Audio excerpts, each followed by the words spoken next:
교과서에 충실한 교과 토의, 여디디아의 교충, 교토 시간입니다. 여러분 안녕하십니까? 오늘은 시련 중에 온유함이라는 제목으로 제10과 교과 토의를 진행하겠습니다. 교과서를 보시면 연구 범위가 나오는데요. 에스겔 24장 15절에서 27절, 출애굽기 32장 1절에서 14절, 마태복음 5장 43절에서 48절, 베드로전서 2장 18절에서 25절, 시편 62편 1절에서 8절에 있는 말씀입니다.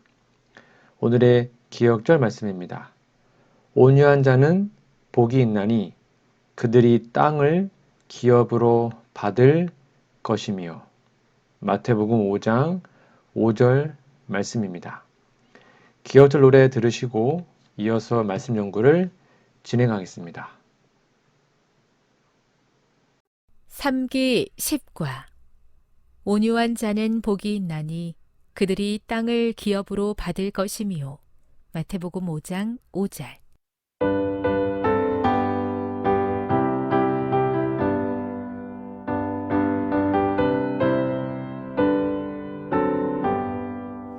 온유한 자는 복이 있나니 저희가 땅을 기업으로 받을 것이며, 마태복음 5장 5절.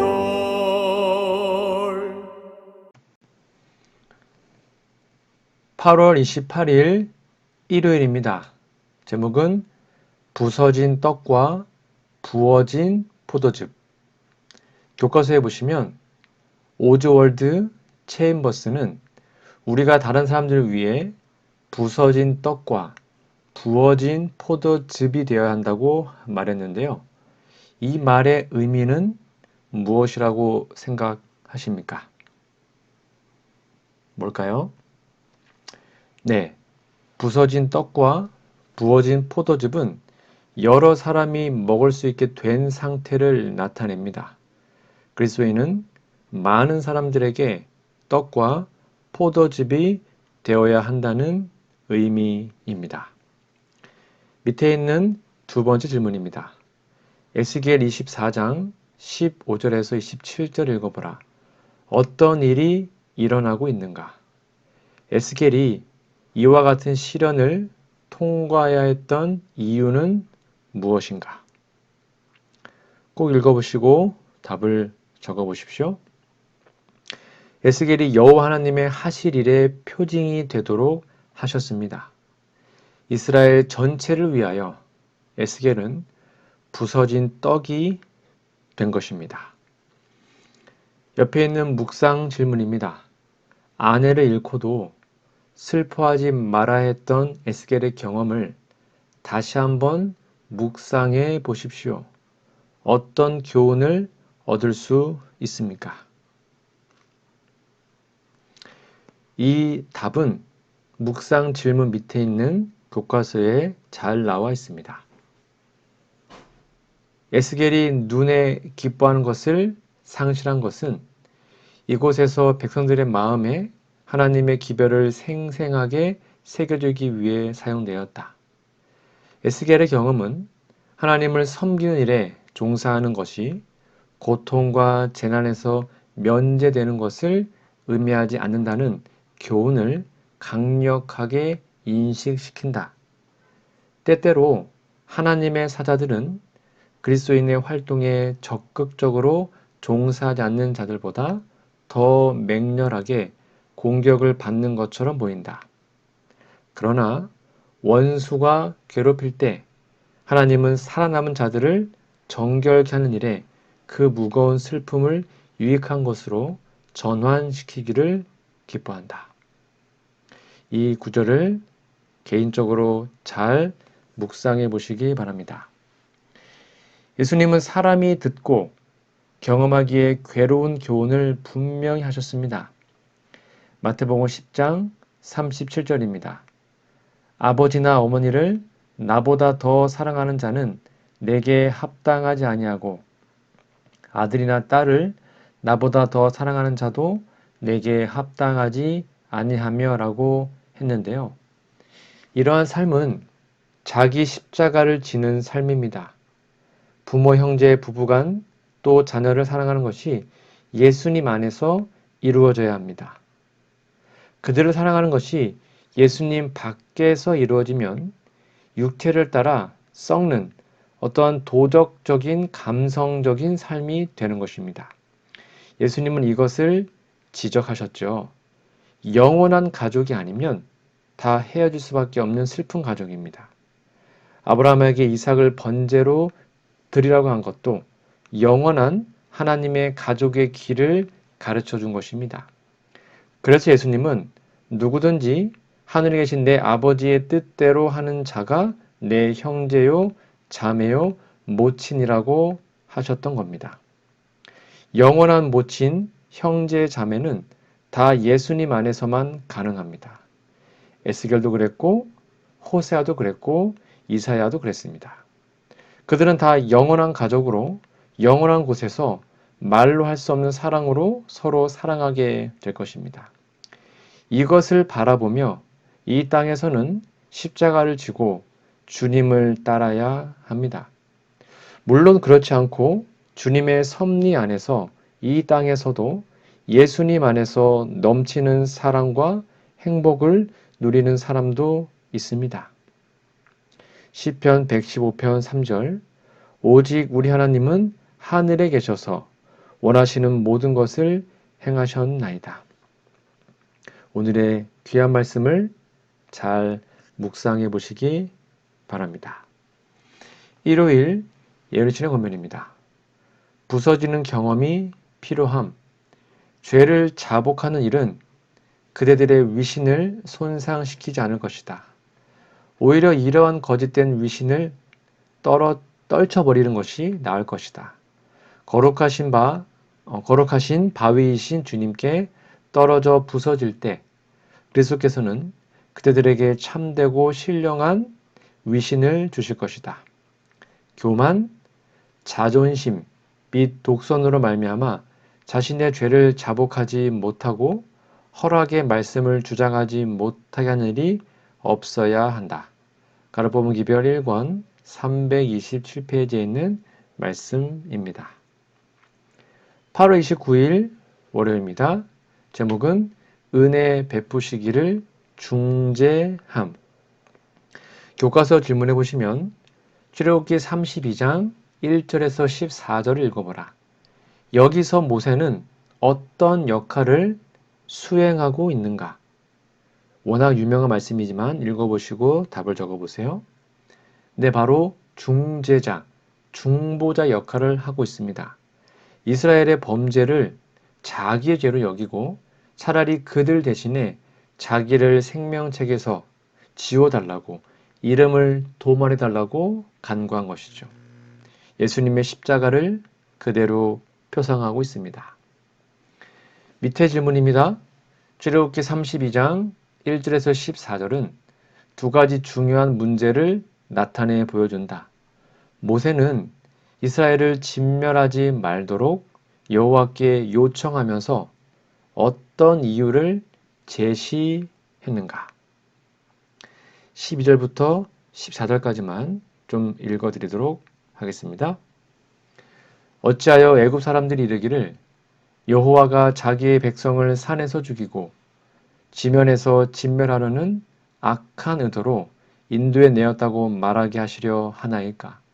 주의 맹렬한 노를 그치시고 뜻을 돌이키사 주의 백성에게 이 화를 내리지 마옵소서.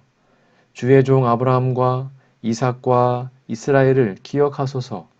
주께서 그들을 위하여 주를 가리켜 맹세하여 이르시기를 내가 너희의 자손을 하늘의 별처럼 많게 하고 내가 허락한 이 온 땅을 너희의 자손에게 주어 영원한 기업이 되게 하리라 하셨나이다. 여러분 다시 한번 깊이 묵상해 보시기 바랍니다. 옆에 있는 묵상 질문입니다. 민수기 12장 3절을 읽어보십시오. 모세의 삶을 통해 우리가 배워야 할 중요한 교훈 중 하나는 무엇입니까? 뭘까요? 네, 맞습니다. 온유함이죠. 모세는 지면의 모든 사람보다 온유함이 많았습니다. 우리는 온유함을 배워야 합니다. 성령 열매 중에 가장 중요한 것이 온유입니다. 사망의 몸을 가지고 사는 사람들, 비록 영의 생명을 얻었어도 사망의 몸을 가진 사람들은 지체 중에 있는 죄의 법에 무너질 때가 많습니다. 그때 온유함도 깨어지고 겸손도 무너지죠. 흔히 말하는 욱하는 성질이 튀어나옵니다. 이러한 성질은 시련의 때에 더욱 발동하는데요. 모세는 그런 시련의 때에 겸손했고 온유했습니다. 예수님은 온유한 자가 복이 있고 땅을 기업으로 받을 것이라고 했습니다. 성령의 열매를 맺는다면 온유가 열매의 성질이 되어야 생활에 나타날 수 있겠죠? 그러나 때때로 걸려 넘어질 수 있으나 다시 일어나면 됩니다. 생명의 성령의 법이 죄와 사망의 법에서 해방하는 그 경험을 지체하지 말고 경험해야 하는 것이죠. 회개하면 사유하심이 풍성합니다. 그리고 다시 성령님의 음성에 굴복해야 합니다. 즉 말씀대로 굴복해야 합니다. 그리고 말씀을 따라 혀를 길들이고 말씀을 따라 손발을 움직여야 합니다. 오관을 말씀으로 다스리고 선하신 손의 인도를 감사함으로 받아들여야 하는 것이죠. 그러면 시련으로 자기를 시험하여 성령께서 고치라고 하는 약점을 발견하고 성령님의 능력으로 고쳐주시기를 간구하여 응답을 받을 것입니다. 모세는 시련으로 자신을 시험하였고 그 시험에 잘 통과하였습니다. 그래서 온유함이 지면의 모든 사람보다 더한 인격임을 하나님께서 증언하셨습니다. 이러한 모세의 놀라운 모습이 우리들의 모습에도 나타나기를 간절히 바랍니다. 월요일 예루신의 권면입니다. 하나님과 교제함의 축복. 모세 얼굴에서 반사된 영광은 그리스도의 중보를 통하여 하나님의 계명을 지키는 백성이 받을 축복을 예시한다. 그것은 우리가 하나님과 가까이 교제하면 할수록 그리고 그분의 요구를 더 분명히 알면 알수록 우리는 하나님의 형상을 더 완전하게 담게 되고 더 쉽게 그분의 품성에 참여하는 자가 될 수 있다고 증거한다. 부조와 선지자 330페이지에 있는 말씀입니다. 8월 30일 화요일입니다. 제목은 상처를 주는 사람을 사랑함.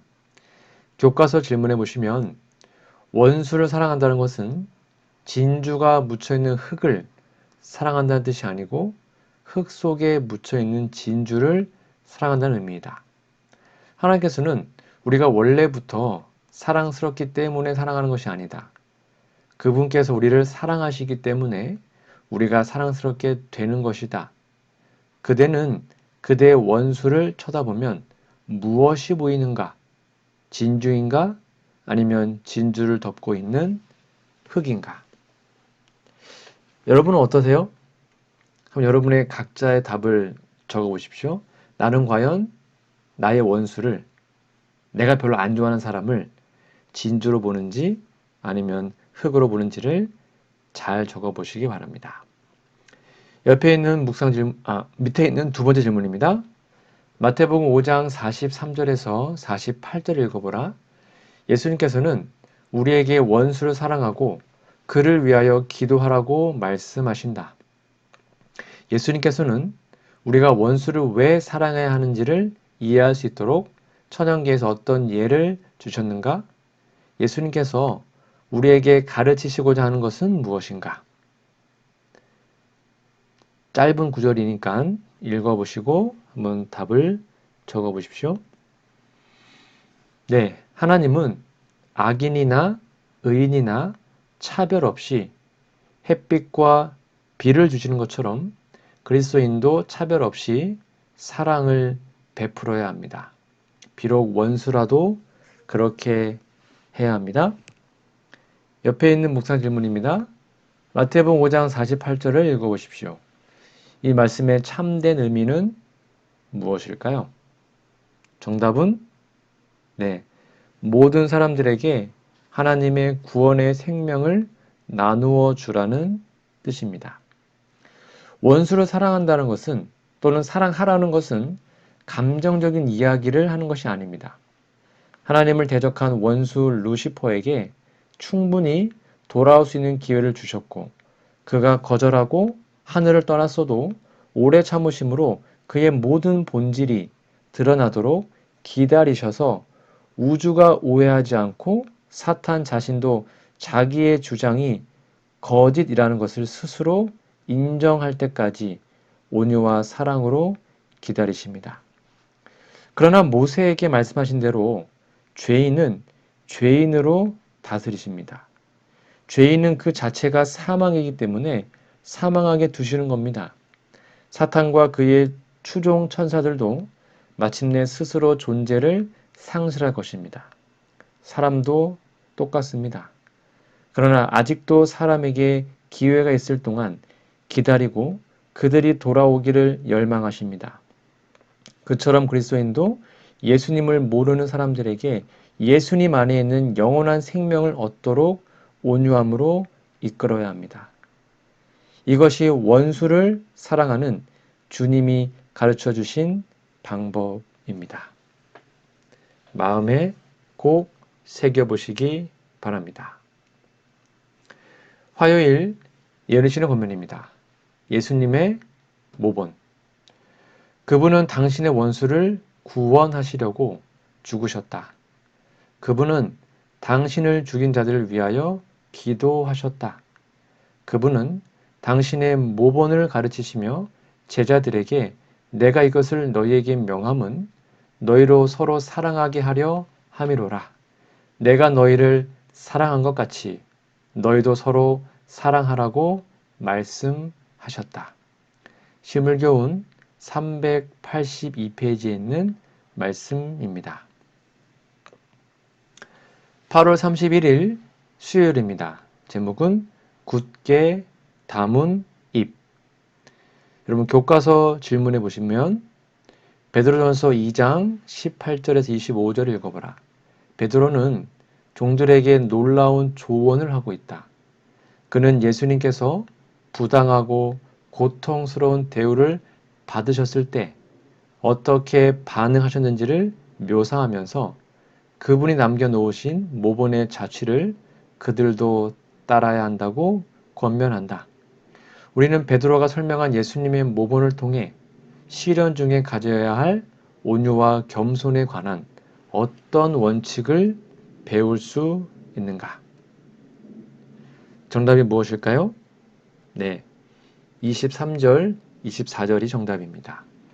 욕을 당하시되 맞대어 욕하지 아니하시고 고난을 당하시되 위협하지 아니하시고 오직 공의로 심판하신 이에게 부탁하시며 친히 나무에 달려 그 몸으로 우리 죄를 담당하셨으니 이는 우리로 죄에 대하여 죽고 의에 대하여 살게 하려 하심이라.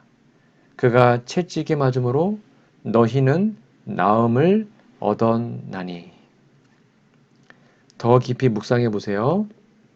옆에 있는 묵상 질문입니다. 이사야 53장을 묵상해 보십시오. 예수님의 모습에서 우리가 무엇을 배워야 할까요? 뭘까요? 네, 온유와 인내, 희생과 사랑의 수고를 배워야 합니다. 때때로 온유는 침묵을 요구합니다. 입을 벌리면 온유하지 못한 언사가 튀어나올 수 있기 때문이죠. 감정의 돌출을 억제하는 방법 중에 침묵이 중요한데요. 예수님께서는 제사장들과 바리새인들의 부당한 대우 앞에서 침묵했습니다. 감성이 끌어올라서가 아니라 침묵이 가장 좋은 태도였기 때문입니다.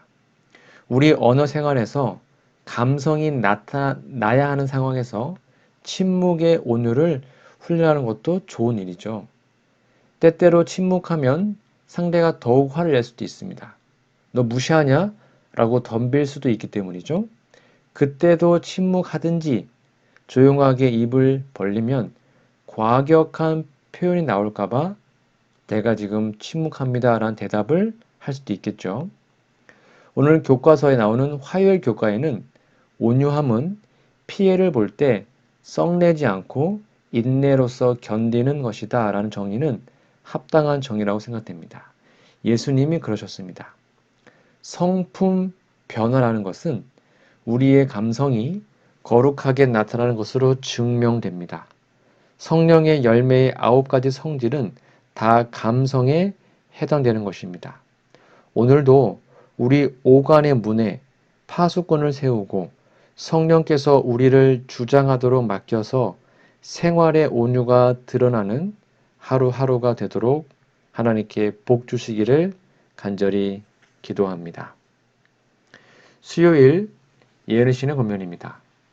빌라도의 법정에 서신 예수님.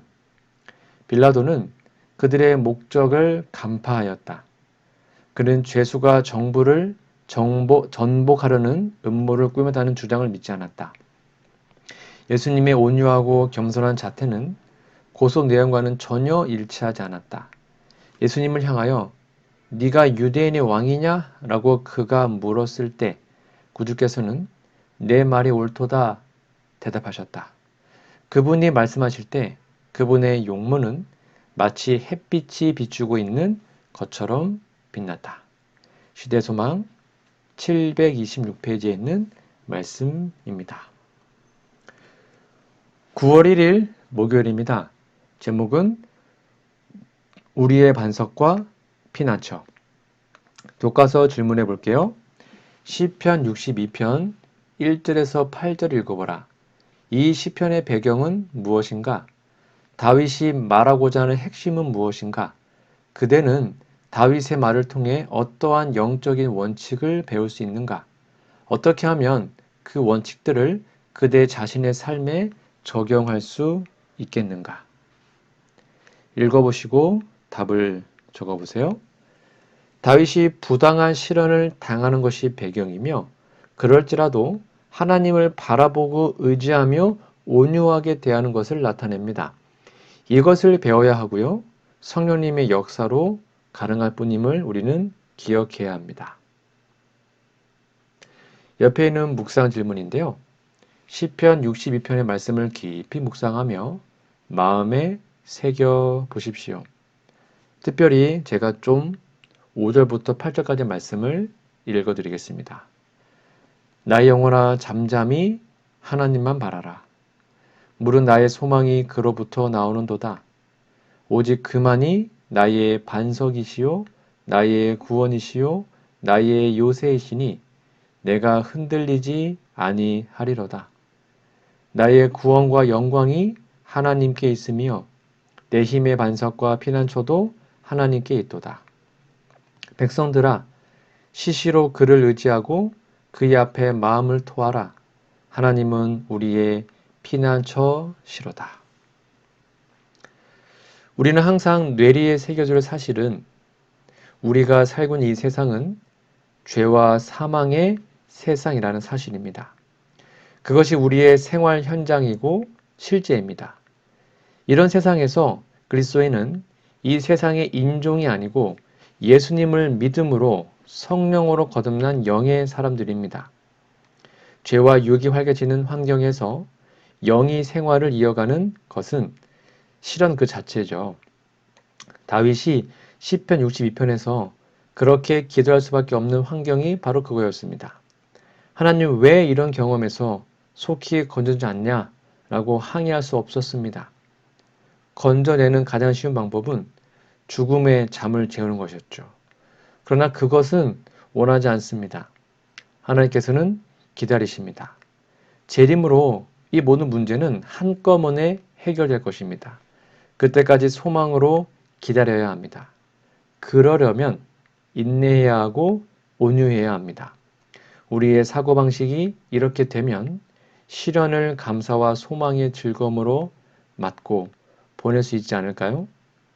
물론 말은 쉬운데 참 실천이 쉽지 않죠. 오직 성령께서 그렇게 이끌어 주시도록 간구하는 우리 모두가 되기를 소망합니다. 목요일 예언 실현 본문입니다. 하늘의 궁정에 적합한 사람. 하나님께서는 그리스도의 온유하심과 겸손한 정신을 나타내는 자들을 긍휼히 여기신다.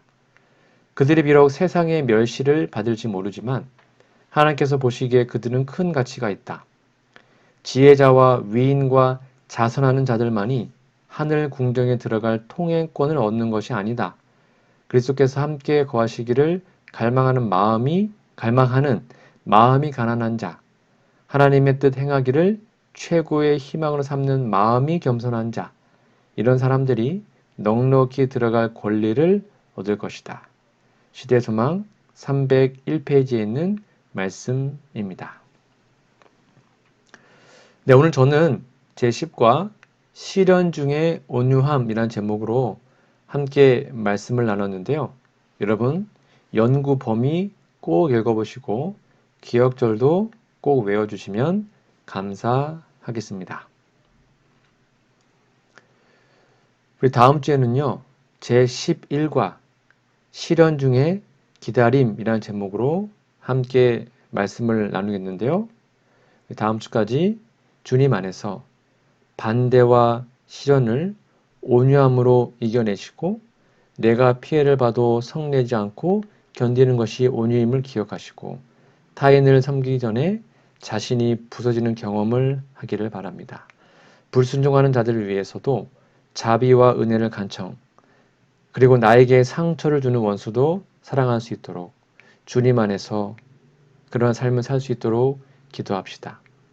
고난 중에서도 온유함을 유지하셨던 예수님을 닮아가고 그러한 나를 이해하시는 하나님을 신뢰하며 흔들리지 맙시다. 시련은 온유를 배울 수 있는 절호의 기회입니다. 시련 속에서 온유를 배우고 온유로 시련 이겨내는 우리 모두가 되기를 간절히 바라고 다음 주에 교과 공부로 찾아뵙도록 하겠습니다. 기도하고 마치겠습니다. 하늘에 계신 아버지, 삶의 고난 가운데서 하나님을 만나고 그 경험을 통해 같은 어려움 가운데 있는 누군가를 도울 수 있다면 그 또한 은혜의 시간임을 깨닫습니다. 삶의 모든 경험을 통해 하나님께 영광을 돌리는 삶을 살게 해 주시옵소서. 우리를 힘들게 하는 사람들을 자비의 마음으로 바라보며 하나님의 은혜를 구하는 것이 결코 쉽지 않습니다. 그래서 우리의 마음을 변화시켜 주실 하나님의 능력이 필요합니다. 성령 하나님의 역사하심이 오늘도 우리와 함께하여 주시옵소서. 하나님의 마음으로 원수를 바라보며 그들을 사랑하고 싶습니다. 그러기 위해 우리 마음에 하나님의 온유함이 필요합니다. 결코 쉽지 않은 이 변화를 이루기 위해 날마다 예수님과 동행하며 그분을 닮아가게 도와주시옵소서. 하나님께서 모든 것을 주관하고 계시며 마침내 모든 것을 공의롭게 심판하실 줄을 믿습니다. 재림 성도로 살아가며 경험하는 억울한 일들 가운데서도 하나님의 신실하심을 믿으며 끝까지 예수님과 같은 온유함을 잃지 않게 도와주시옵소서. 다른 사람의 오해와 비난을 견디는 것이 쉽지 않습니다.